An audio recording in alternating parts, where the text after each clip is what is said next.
دریائے سندھ کے کنارے قدیم شہر مکڑ میں ہندوؤں کے مندر ہیں۔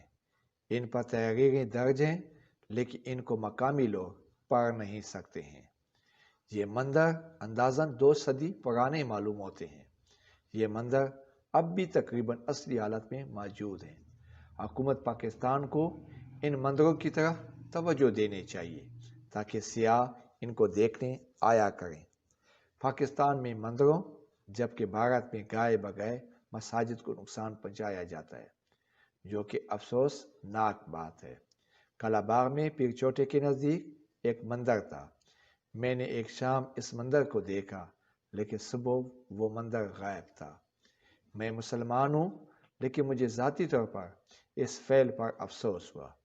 کسی مذہب کی عبادت گاہ یا نشانی کو نقصان نہیں پہنچانا چاہیے۔ اگر آپ نے میرے چینل کو سبسکرائب نہیں کیا ہے تو آپ میرے چینل کو سبسکرائب کریں۔ پاکستان اب سب کا ہے۔ پاکستان میں مسلمانوں کے ساتھ مختلف مذاہب کے لوگ رہتے ہیں۔ آئین نے اقلیتوں کو حقوق دیے ہیں۔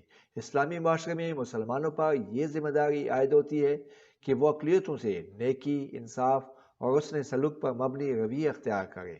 کالا باغ، مکڑ شریف اور مضافاتی علاقہ جات کے لوگوں نے کہا ہے کہ اقلیتوں کی عبادت گاہوں کا خیال کرنا چاہیے۔ وہ عبادت گاہ وہ مسلمانوں کی ہو، چاہے ہندو کی ہو، چاہے کسی بھی مذہب کی ہو، کسی کو حق کی خرابیت نہیں ہے کہ جو ہے نا وہ اس میں دخل اندازی کرے۔ بے شک کرنی چاہیے کیونکہ مسلمان کو حق ہے، مسلمان کا اخلاقی فرض بنتا ہے، اپنے اس کی حفاظت بھی کرے گا اور ہندوؤں کی بھی فرض کرے گا۔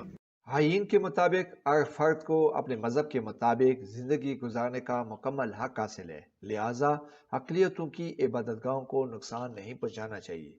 کیمرہ مین افضال نیازی کے ساتھ خالد خان، کالا باغ۔